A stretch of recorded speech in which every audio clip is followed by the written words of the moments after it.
Gracias. I'm very honored to be here and to share with you a project which I started 17 years ago in the middle of a forest.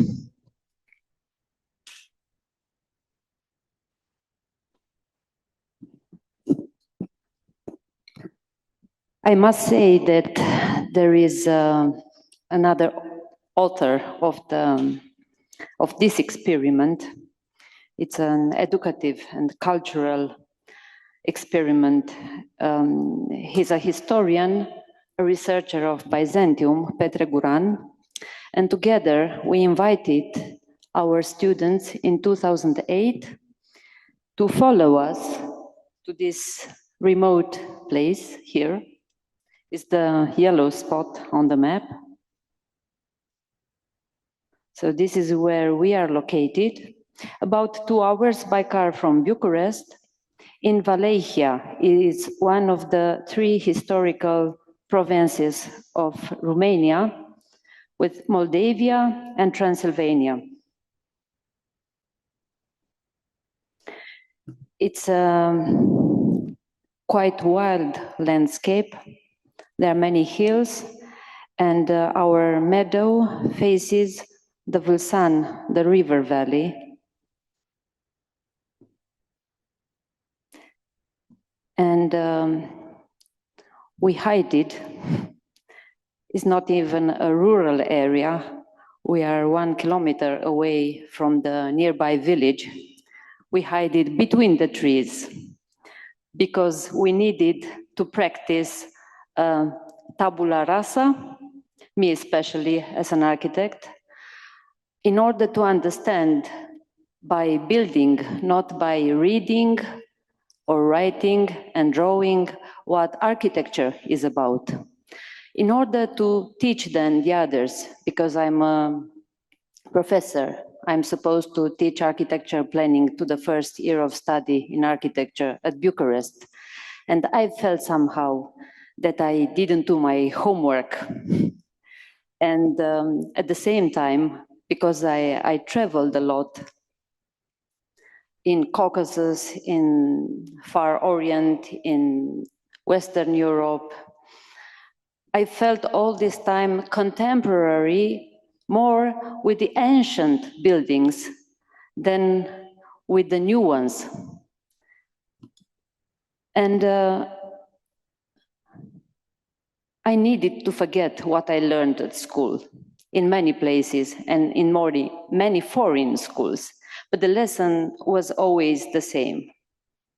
You have to build now, you have to build this way, you have to use these industrial prefabs. And I said, what if architecture is something else? And we moved here. It's a 5 hectares meadow surrounded by trees. We call it the ground floor of our school, but there are other 3 spots on top of the hill, even more isolated than this one, where we dream to develop a farm, some crafts workshop, and to invent here a 3 years college for people to be trained in classical studies, vernacular architecture, and handicrafts. What you see here is an open-air workshop with mock-up models, one-to-one study models. And who are the mentors? The mentors are the natural materials. I call them the prefabs of God. The wood, the clay, the stones, the pebble, the most humble pebbles from the riverbed, the straw, the rain, the sun, the wind. And so far, we've built 12 pavilions. I will share with you today the 4 main important ones. There is also an enfilade of ancillary pavilions over here. But what we got is a student's dormitory, a refectory, a mentor's house, and soon we will finish the school itself. We are in 2008, and there were 60 students at that time, for the first time into a wild forest with their tents, and 2 professors. And we found 2 carpenters in the western mountains of Romania. They were said to be the genuine ones. It didn't, they didn't confirm. And they came with their axes to build what I wanted to be a 1 building detail demonstration experiment, the dovetail joint. So I wanted to work only with long beams of fir tree because it was easier. We had only these 3 sections, 12 per 24 centimeters, the half of it and the half of the half, and just 1 building detail. And I trusted them, and I thought they wanted to share with us the timeless way of building. It was not like that at all. So we were all of a sudden of our own, and we had to read again very carefully Vitruvius, and to use our own skills and hands and mind, of course. This is a cube, and you've seen here at the beginning, it's a beautiful Armenian church from the 13th century. It's Noravank, a 2-story masonry church I discovered when traveling in Armenia. And my intention was to understand this kind of architecture by vernacular methods, by vernacular possibilities. So I kind of translated the building principles of stone into wood, into what was available for me at the time and easy to get.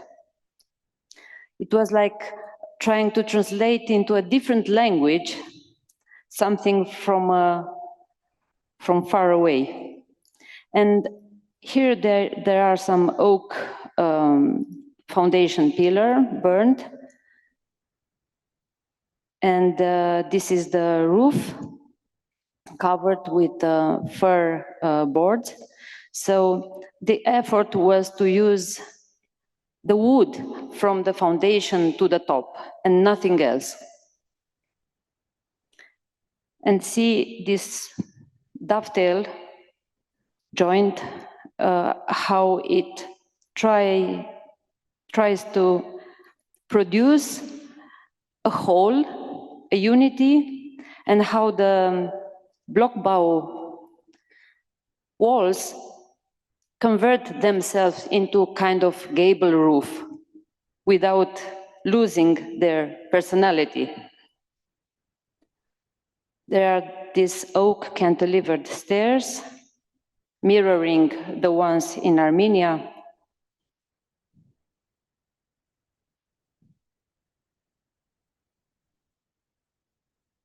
The centering instead of stone vault.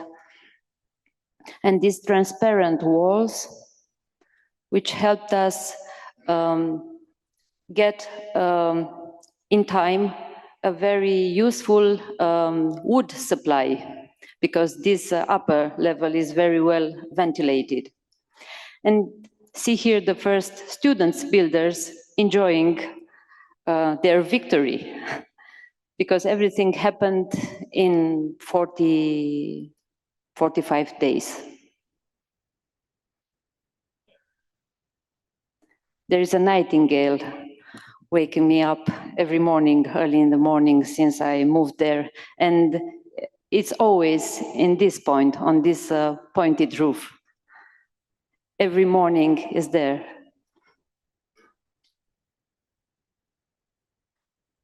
In 2009, we started to explore the Adobe construction, the clay under our feet. And again, there are some classical references here which inspired me. Paradoxically, at the time I was in Rome, and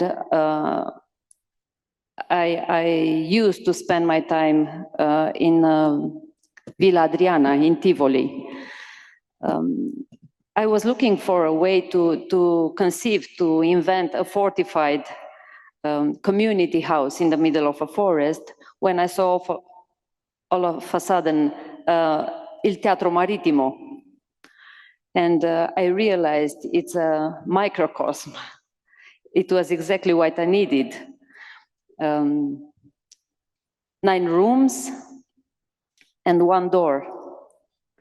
So I was drawing this circle, which actually is made of 2 different building systems. I don't know if you can see it. There are 2 rings of Adobe masonry laying on rammed clay foundation. And on the other side, there is this light wooden canopy. They don't interfere, they do not touch each other. It's like dancing very close and protecting each other. So we have this coating, this 60 centimeters with thick, Adobe walls, giving coziness to these small chambers. And on the other side, this canopy floating above the heavy structure.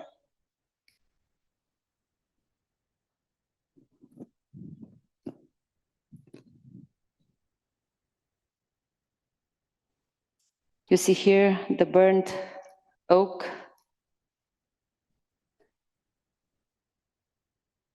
We wanted to check it last spring to see if everything works there, and it was in a very good shape. And here we added some birch bark. We wrapped with this bark the doorstep to give it a better waterproof insulation.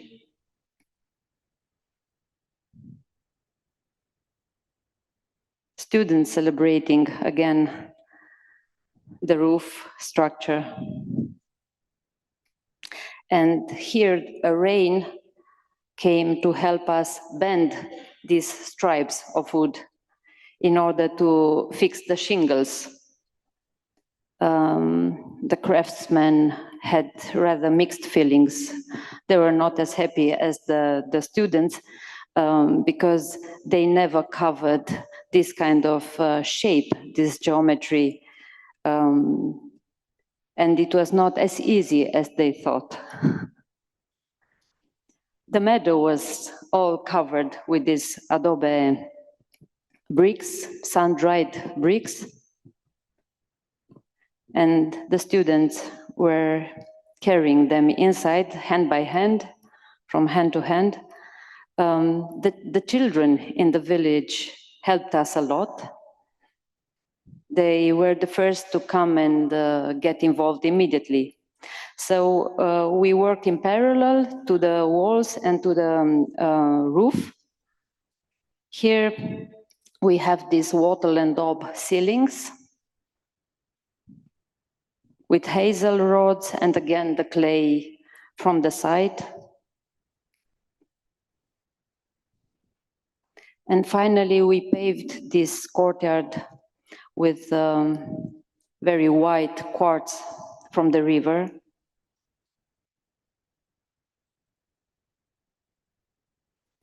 And The house, the students' dormitory, is completely hidden into the forest, especially during winter, when it melts into the surrounding white. And usually the goats and other animals took shelter while raining. Here we see this muddy boots angel taking shelter into a doorway. And we recently carved these horse heads on the beams surrounding the house. There are 33 of them. And every summer, with the students and the children in the village, we weave new flower curtains. And you see here, there is a rope framing of the window. They are ephemeral beauty, but the idea is to do it again and again. When entering the rooms, you discover some cosmic pavements, I would say, because this place was planned to fit the night sky. It's a dormitory, so it was planned according to the stars rather than to the daylight. And we have this opus lapilli floor mosaics and opus signinum you will see in one room, celebrating these cosmic feasts of moon and stars.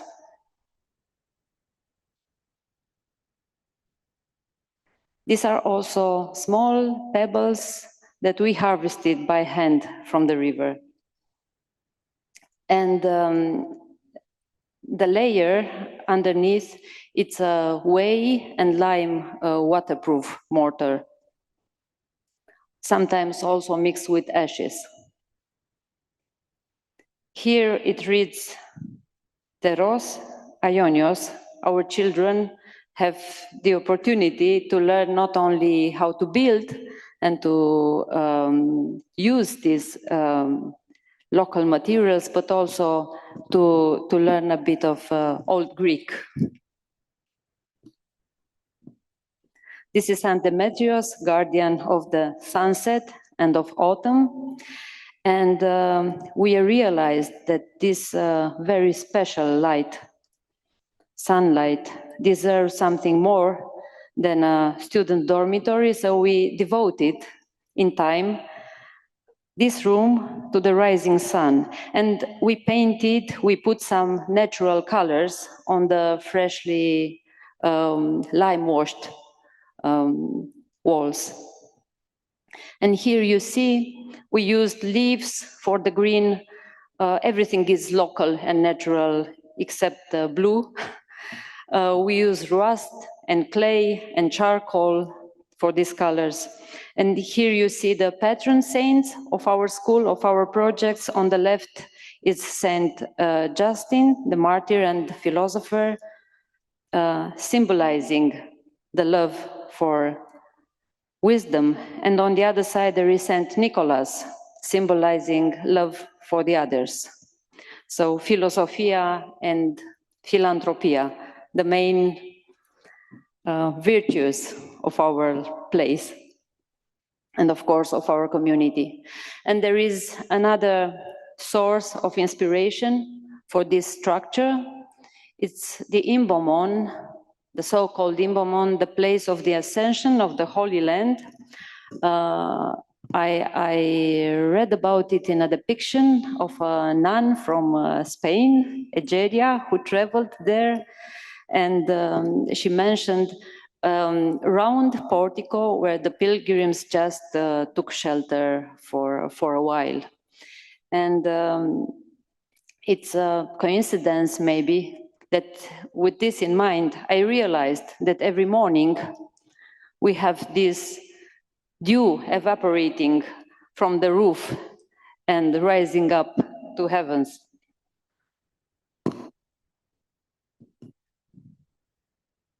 Then the refectory or trapeza, we use this Greek term for this, the third structure we started in 2010. Using a piece of brick produced nearby by hand by local artisans, but with Byzantine dimensions, size. And here I wanted to put together two techniques, complementary techniques, the concealed cores of bricks and the Mesopotamian vault. And what I got, it was a perfectly stereotomic workout. So we learned how to deal with geometry and stereotomy, because everything, a base of this modular unit, also the table and the benches. And here we have the winter kitchen, which again, it's an exercise of translating the ductile masonry, the brick masonry, into dry stone masonry, keeping the proportion between the wall and the openings, the windows and the door.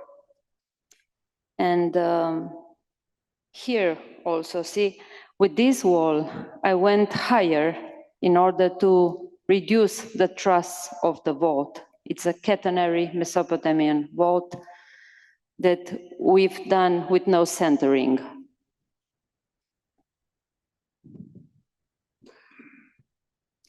And this is the joint between the two structures, where now we have the chimneys, because we took advantages of this very light slope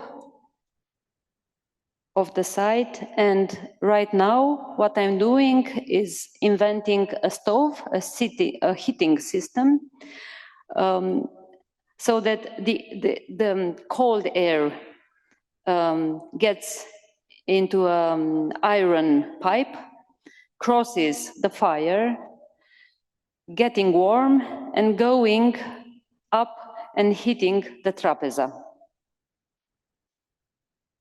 See, here you see the layers, many attempts to find the best stereotomy ever.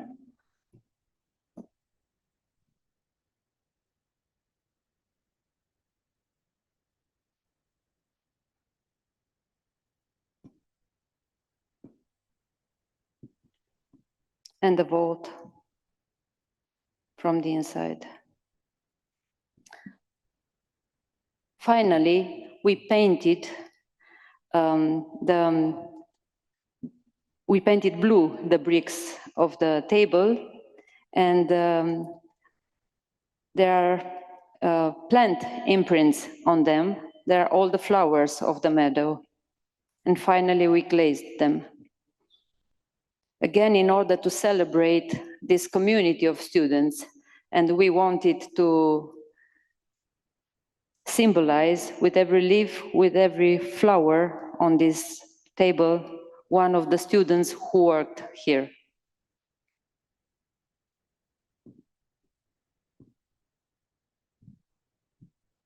Figuring out how to lift up these really heavy lintels, stones with no machines. This was supposed to be a Roman crane, but we didn't know how to use it properly. And actually, we destroyed part of the wall with it rather than erecting it. Here we reused an old gate pillar, and I translated again the ceramic tiles on the trapeza into glass tiles using leftovers. So we just cut it by hand in the same size, the same shape, from nothing, from garbage, from this glass from demolished structures, these tiles. And now with this weather, freezing, we have a very crispy roof, and I'm curious if it will last or not.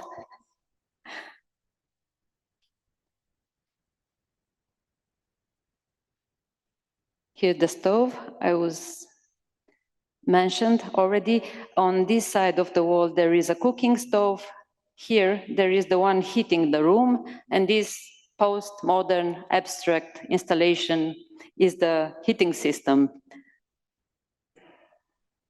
The stove into the trapeze are still under construction.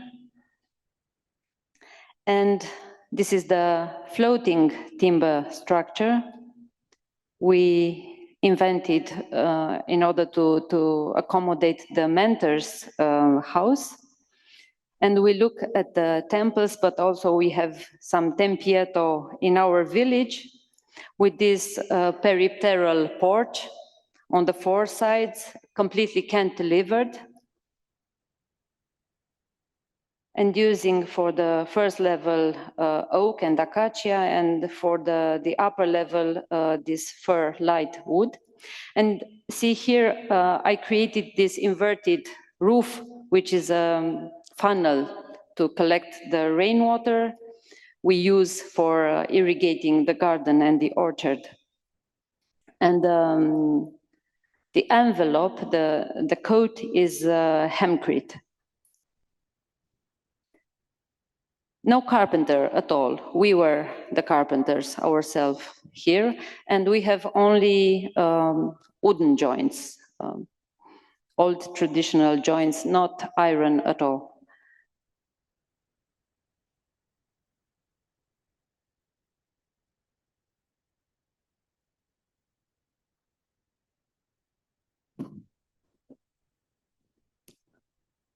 Tongue and groove pillars and beams.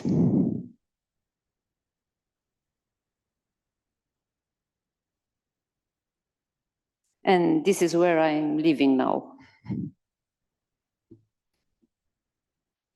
The roof, not the roof, on the roof, I have some photovoltaic panels, so they are hidden, very well hidden there, but they produce some electricity, because otherwise we prefer to light the candles and the fire. And why are we doing this? Of course, because we want to have a new approach of architecture, because we want to be the missing link between tradition and contemporary architecture, using all techniques not to restore buildings, but to restore our way of behaving and understanding ourselves, each other, and the world. And when Professor Leon Krier 2 days ago said that the contemporary architects are silent roots doing new traditional architecture, are kind of silent roots, some words from the Ecclesiastes 38 came into my mind, and they read like this. So every carpenter and workmaster, it's in Greek, tekton kai architekton, that labored night and day, all this trust to their hands, and everyone is wise in his work. Without this, cannot a city be inhabited. They shall not be sought for in public council, not sit high in the congregation. They shall not sit on the judge's seat. They cannot declare justice and judgment, and they shall not be found where parables are spoken. But the work they do holds this world together. And when they do their work, it is the same as offering prayer. Thank you.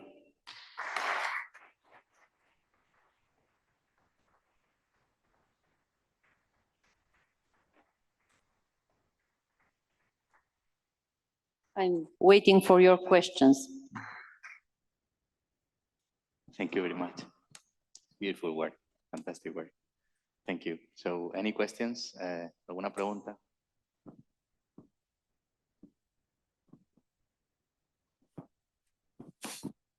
Good morning, Anna.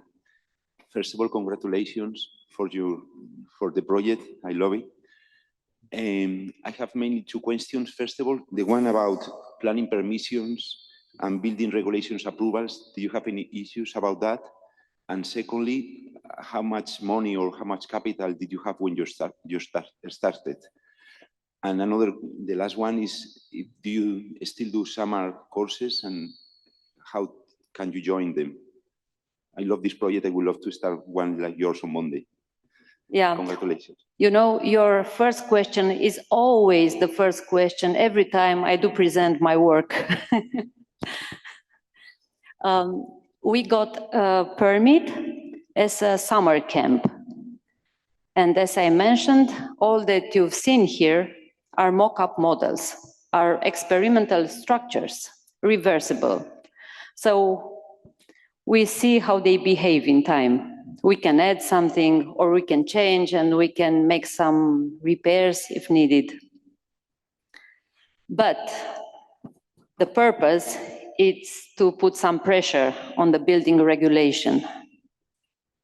We cannot do it alone, but there are several summer schools in Romania doing similar things. And we identified building regulations with natural materials and all techniques in Europe, and not only. But it will take time. So this is a quite long-term battle. The second question, the money. The budget is 130 hectares of forest. So there is the wood, we take care of it, and the forest takes care of us. It's really nothing what we are using, but we can afford to practice slow architecture. So we cut the trees properly at the right time. We wait for them to dry now. We learn in the meantime to work with green wood and so on. Otherwise, it's nothing. So as I said, it's the clay from the site. It's a very good clay. We were lucky. Then we planted a garden and we take care of it. And every summer, we are a community. It's learning real architecture. But this is, first of all, learning to be a good person. And that's why we do serve each other. We cook together, we light the fire, we bring the water, we help each other all the time with what we could call a school household. And soon we will have a farm. And money, yes, it's Philippe Rotier Prize. We will convert it into the professor's house. So we will try to accelerate a bit so that we can start the real school, not only the summer schools, hopefully in 2 years from now on. We started already the patio. It's oak structure. And it's done, it's already there. Now we just have to come with the envelope, to come with the walls, and there will be 2 stories, a library, 3 classrooms, and 5 accommodations at the attic for the visiting professors.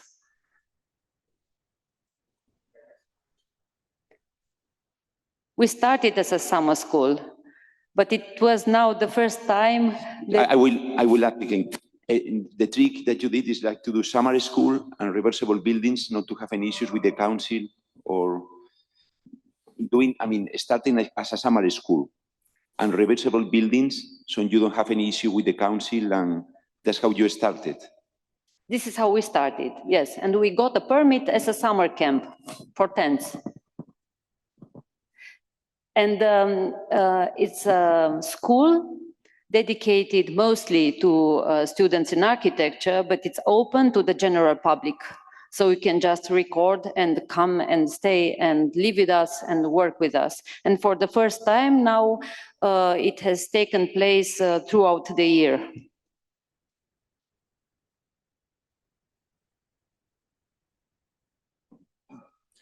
Hello, congratulations, it's great. And I love your approach of having the local materials as your tutors.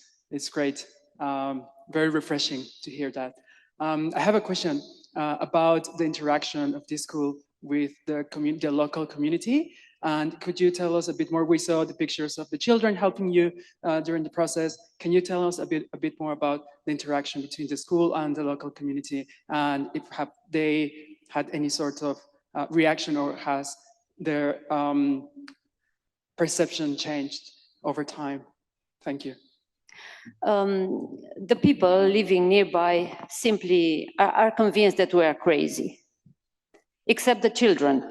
The children followed us immediately, and we had a very good relationship with the school, the local elementary school, and every year we organized sessions for them, especially for the children, but not only for the local ones, also for the ones in Bucharest, and they can come and attend it from everywhere.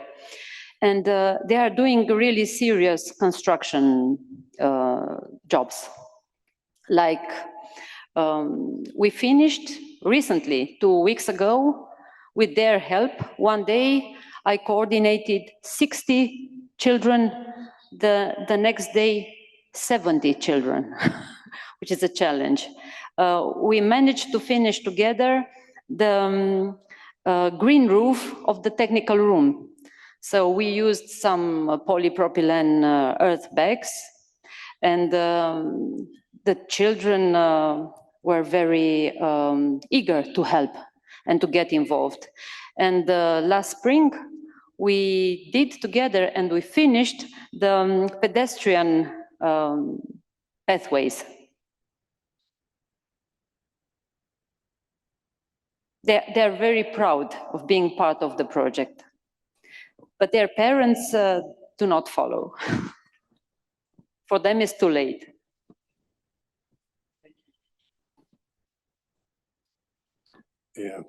Gracias por tu trabajo. Y preguntarte una cosa. A mí, primero, darte las gracias por algo que me parece muy interesante. Es, en vez de traer la naturaleza a la arquitectura, que es lo que solemos hacer, te has llevado la arquitectura a la naturaleza. Con lo cual, has hecho una arquitectura de proximidad, donde todos los materiales están allí, que no suele ser lo habitual. Aunque utilices materiales cercanos, no los tienes al lado, tú los tenías exactamente al lado. Claro, no me extraña lo que dices de los niños, que los niños estaban soñando mientras estaban ahí. ¿Cómo crees tú que puede evolucionar? ¿Cuál es tu sueño o tu visión de cómo puede esto evolucionar para que esos niños piensen transformar las edificaciones donde ahora viven, o las nuevas edificaciones donde quieran vivir, que se compongan de este tipo de materiales y de este tipo de arquitectura? ¿Cómo crees tú que puede llegar a pasar esto? Well, it's a personal choice, but once you taste it, once you try it, it does not compare to anything else. So what we discovered here together as a team, as a community, in time, is that tradition is not a lesson, it's not a library, it's a performance. So it's like a family, like a genealogy. It's a course of persons who know each other and who love each other, and they want to be like each other. So I want to be like my ancestors. I want to be at least as good as they were. And when they try, when they have this personal experience, then they will continue doing so. They refuse it, they reject it, because they don't know the joy and the good things in your life when behaving like this. The benefits, they do not realize it. It's an alternative school. And by the way, we created in parallel during the pandemic a similar school for our children in Bucharest. And now we have a small community of 20, 24 children learning together, Latin, Greek. They sing and use historical instruments, like at Academia Vivarium Novum. They spend time with each other, they eat together, and they build with us. It's a small school, very young, but it exists. It's the majority of one.